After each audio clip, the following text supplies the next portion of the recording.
Would you swear after me? I do solemnly swear I do solemnly swear that I will support the Constitution of the United States that I will support the Constitution of the United States and the Constitution of the State of New York, and the Constitution of the State of New York, and that I will faithfully discharge and I will faithfully discharge the duties of the office of the duties of the office of Boston Deputy Town Clerk Boston Deputy Town Clerk according to the best of my ability. according to the best of my ability. Dawn M. Bonko. Thank you. Mr. Supervisor, we now have a sworn-in clerk for purposes of this proceeding. Okay, thank you.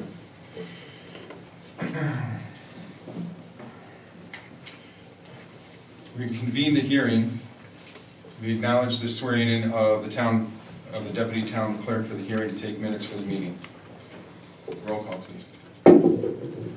Councilman Munger, Present. Councilman Genzel, Present. Councilman Keating, Present. Councilman Boardway, Present. Supervisor Ballo. Present. Publication of notice as in the paper. Notice is hereby given that the town of Boston, Erie County, New York, will hold a hearing at the Boston Town Hall, 8500 Boston State Road, New York, on Tuesday, April 25th, 2017 at 9 a.m. Eastern Daylight Time as a result of an investigation of property at 7305 Omphalius Road, Colden, New York, made by the Boston Code Enforcement Office pursuant to Town Code Chapter 47 of the Town of Boston, Erie County, New York. The town board will determine whether the building located at the above address is unsafe and is so provide for the removal of said building or such other remedies as are set forth in the Boston Town Code Chapter 47 dated April 5th, 2017 by order of the town board published April 10th, 2017. Town Attorney. Thank you, Mr. Supervisor. If I may take a moment and acquaint the board with the proceedings this morning. This is not a regular proceeding which we're used to. We usually have town board meetings with an agenda and various items on the agenda and the presentation of business before the board. This is an administrative hearing pursuant to Chapter 47 of the Boston Town Code in reference to an unsafe structure. In the courtroom, we have the court reporter from Wendy McCann's court reporting service. She will digitally as well as manually be taking down all the proceedings and all the testimony given here today. The town has representing the town board's interest Michael Chabon from Lipschitz, Greens, Smila, and Cambria as the presentation for the violation, and the respondents have Jacob Piakorski of Shaw & Shaw representing them. The way that the matter will proceed is that Mr. Chabon will present the case on behalf of the town. Mr. Piakorski will, of course, present evidence as to his client's position on this matter. The board will hear testimony from both of the parties and then also hear closing arguments and accept the evidence. At that point, the parties are expected to make a closing argument if they wish, if they decide that that's what they want to do. And after that, then the town board will make a decision in terms of what the town board wishes to do, per the remedies under Chapter 47 of the Boston Town Code. So with that, I would turn it back to the Mr. Supervisor to ask for the presentation of the evidence from the parties and the initiation of the proceedings. Item number 5 on it is presentation of evidence. We'll start with Mr. Chabon. Mr. Chabon. Okay. Before Mr. I have issued subpoenas that have been served on Supervisor Ballo and Councilman Boardway, so I would ask that they recuse themselves as they have been subpoenaed as witnesses. Okay, and I would like to address that on behalf of the board. Mr. Petrowski, do you have affidavits of service personally upon each one of them or upon their offices? I do have them on their offices. They were provided to Mr. Chabon, and there was no motion to quash the subpoena, so I believe that they do have to step down. Well, I don't believe that they had an opportunity if it wasn't served on them personally. At least it's a position of the board, and I understand you probably have a contrary position, but it's a position of the board. Since they weren't served on them personally, they don't have an opportunity to accurately respond, and I believe that they would have some opposition to the issuance of those subpoenas and appearance at this board. So your objection is duly noted. They will not be testifying, and we'd like to proceed with the proceedings. And just so I understand this, Mr. Koyoka, will you be also acting as a trier of fact here? No, I will not. I just to handle the legal questions for the board. Okay. I advise the Who board. then will be responding to objections? The board, if possible, and they may consult me if they need assistance. They're not lawyers, they're just sitting as, per our town code. Then I would just like to note my objection that I will be calling Supervisor Ballo and Councilman Fordway as witnesses. If they do choose to then remain as triers of fact and also as witnesses, I would object to that on constitutional grounds. That you cannot be a witness and a trier of fact in the same matter. Understood, Mr. Petrowski. Mr. Supervisor, members of the board, my name is Mike Chabon. I'm an attorney with the law firm of Brooklyn Screen, Chemay, and Canberra. And I'm here before you this morning to present evidence that was garnered in connection with the property located at 7305 Omphalius Road, Colden, New York, owned by Jennifer Muley and Gary Ballo. As you know, this is a proceeding brought under Chapter 47 of the Town Code, which deals with unsafe buildings. And in this particular instance, we have a property which has been purchased and renovated pursuant to various improvements that were undertaken. And the sole question before the board is whether or not a building permit should have been issued in connection with the improvements. First, a little bit of history. This matter was previously scheduled to be heard in December, and Mr. Pierkowski brought an order to show cause before the Supreme Court, which effectively stayed the proceeding. We entered into a stipulated order to enable the town zoning officer and an independent engineer to inspect the site. The inspection was performed pursuant to a stipulated order, which is a matter of public record. The stipulated order provided that the parties, the town and the respondents, would be bound by the recommendation of the independent engineer. That independent engineer was Wendell Engineering. Thereafter, the engineer submitted a report to the town code enforcement officer, and the town code enforcement officer made a finding and a recommendation to the board, ultimately concluding that the building should have, the improvements incorporated structural work, and that a building permit should have been issued. I would like to submit to the town board certain documentary evidence that is a matter of public record and is either filed in court proceedings or has been previously filed with the town.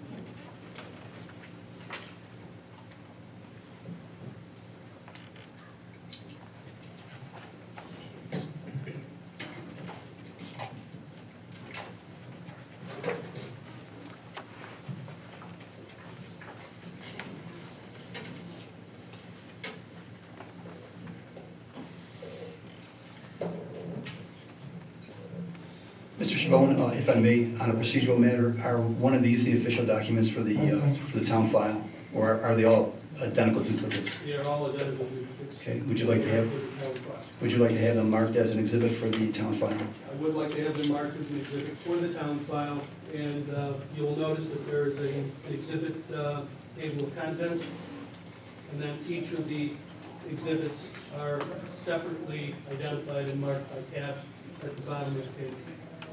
Okay, the clerk will mark them as Exhibit A, matters 1 through 62, I believe, pages 1 through 62. Correct, and they are exhibits 1 through 12. Exhibits 1 through 12, thank you. First and foremost, as the board is aware, Chapter 47 deals with unsafe buildings. In Chapter 47, Section 47-2 provides that any building constructed without a building permit, or any building for which a building permit has expired and which has not been renewed, is hereby declared to be an unsafe building. The records before you will show that no permit was issued, and then by definition, according to the town code, the building is deemed to be an unsafe building. The procedures under section 47 are commenced and require that a notice be submitted to the building owners of the proposed hearing. And attached as Exhibit 1 is a letter that I sent on behalf of the board on November 17, 2016, advising Gary Dallow and Jennifer Moulet that the town board was going to schedule a hearing to deal with the issue of whether or not the property constituted an unsafe building. The code requires, in addition, that the homeowners be put on notice that they be served, and attached as Exhibit 2 are affidavits of service on Mr. Dallow and Ms. Moulet. And last but not least, the code requires that a notice of tendency, which is a notice that the property is subject to litigation, be filed. And attached as Exhibit 4 is a duly filed certificate notice of pendency, which was filed in the office of the Erie County Clerk on December 5th, 2016. I've attached affidavits of service as Exhibit 5. And finally, we get to the heart of the matter before the board. You'll notice we have some photos here that have been taken from the town archives and the town website that identify the condition of the property that existed before and after the improvements. These photos are also attached as exhibits to the documents before you. However, for ease of clarification, we've got some blown-up copies here. These are photos taken off of the internet in terms of the condition of the property as it existed on August 22nd, 2014. And you'll notice that there's a single-story ranch on the site. It appears as though there's still some construction going on by virtue of the tractor that's before it. These are pictures that are taken, the following photos are pictures that are taken from the town's tax website that show the assessed value of the property and the condition of the property. And going back to the historical condition, you'll see that it appears as though the building was a raised ranch with a garage underneath and the living quarters above. Additional photos of the condition of the property readily available on the town's website to demonstrate what the property looked like before and after construction. One of the notations set forth in the town tax records as to the condition of the property has a notation indicating that the property was on the foreclosure list in 2012, that the house foundation was caving in, and the house had been vandalized, and the support joists were burnt. Those notations are set forth in the assessor's records to give you an indication of the property. And here is a photo of the property as it presently exists. And you can see that there have been substantial improvements and renovations to the condition of the property, including raising the elevation or raising the grade and covering in what was previously an underground or grade level garage. As a result of this work, our mutual inspecting engineer performed an inspection of the site together with the code enforcement officer. And attached as Exhibit 6, you will see a report issued to Mr. Kierkowski and to me by Michael Estrella, professional engineer with Wendell Engineers. The report, which I propose to submit to the town, indicates that the drive was filled in with soil and that the existing garage door was replaced by a basement wall to hold back the new soil, and that from the information available, it appears as though all the work. The work involved structural elements. This report was then forwarded to the town code enforcement officer, Mr. Bill Ferguson, who on February 23rd, as evidenced by Exhibit 7, submitted a letter to the town of Boston, to the supervisor, the board members, and Mr. Colby-Oak, the town attorney, reporting that the placement of a concrete block foundation wall constitutes a structural element added to the single-family dwelling, and that the code would require that a valid building permit be obtained for such obstruction. Records in the town records do not indicate the issuance of any type of building permit being issued for this property other than in connection with the construction of the deck for which a permit was adequately pulled. This proceeding required, as the board had noticed, that a public hearing notice be published, and I submitted a copy of the notice and proof of publication from the Buffalo News to show that the property was properly noticed. Last but not least, I've attached copies of orders that have been previously submitted and signed by Judge Blaunia of the New York State Supreme Court.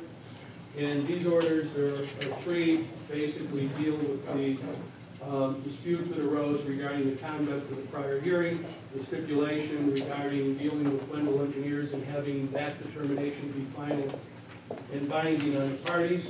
And ultimately, that case was dismissed with the understanding that should Mr. Kwiatkowski and his client view that this proceeding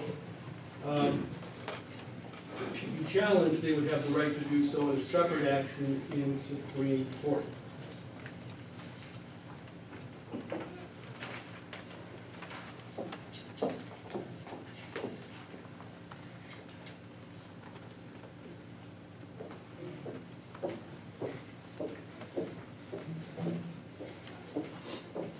In summary, we believe that the documentary evidence submitted before you is compelling and convincing proof that the improvements to the home at 7305 Omphalius Road were structural in nature, that a building permit should have been pulled in connection with the improvements, that no building permit was pulled, and that according to definition, the town code requires that this house be deemed an unsafe structure. Thank you.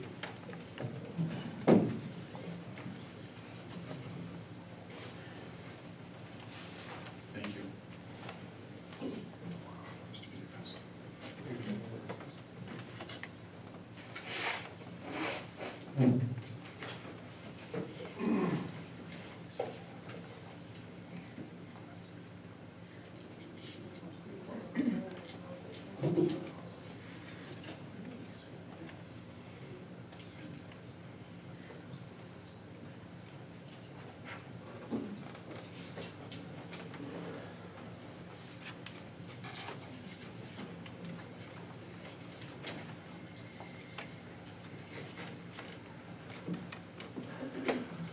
Mike, I would like to know, you guys.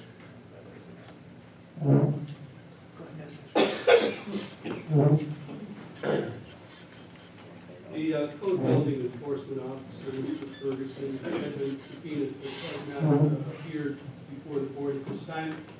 So therefore, I would respectfully request an adjournment so that we could ascertain Mr. Ferguson's whereabouts. I would just like to note that it's been my understanding from the beginning of this matter that Mr. Chabon was retained as a special prosecutor. As we all know, a special prosecutor, or any prosecutor, cannot present evidence himself. It has to be done through witness testimony. Without witness testimony, the town has no case. And if Mr. Ferguson is unable to be here today, I would ask, and in fact, I would demand this matter be dismissed for failure to put on case and showing proof. What the town board has in front of it is a request by the Mr. Chabon, is not necessarily a prosecutor, but is presenting the board's case, and he does have Mr. Ferguson under subpoena, and he has not appeared. And are you asking for an adjournment? Yes, I am. Mr. Kobe, I apologize, but it's important to note, just because you're challenging what I'm saying, that Mr. Schwann has represented to me that he has been retained as a special prosecutor, and that has been enunciated in pretrial hearings. So I just want to be very clear that he is acting, at least in my understanding, as a special prosecutor. And again, I would note that he cannot put on evidence himself, he needs witnesses to do so, and there are no witnesses today. So I think what Mr. Spohn is asking for is for an adjournment to bring Mr. Ferguson before the court to testify. It's up to the board to decide what they want to do. And the board can ask Mr. Spohn questions if they wish. I have to object that he's a prosecutor, he's not a witness. What? He can't testify to facts. No, not into his facts, but into why he's asking for an I adjournment. understand. Thank you. You're welcome. Exactly, and we would ask for that clarification, sir. I'm sorry. You've heard counsel's statements with respect to the presentation of evidence. Do you feel Mr. Ferguson is in fact necessary in these proceedings? Yes, I do.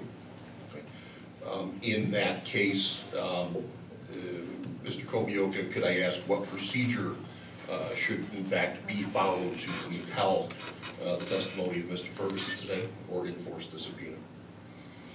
Well, I think we first have to look for Mr. Ferguson to find out why the subpoena was not addressed and why he is not here today. Hopefully it's nothing, just an oversight on his part, nothing more than that. And that certainly seems reasonable, given him the opportunity to offer an explanation or possibly explain himself, as opposed to actually enforcing the subpoena. Correct. Based on the counsel's request, my motion at this time would be to offer a 1 hour adjournment in the attempt to find Mr. Ferguson, or should we just simply continue to another date?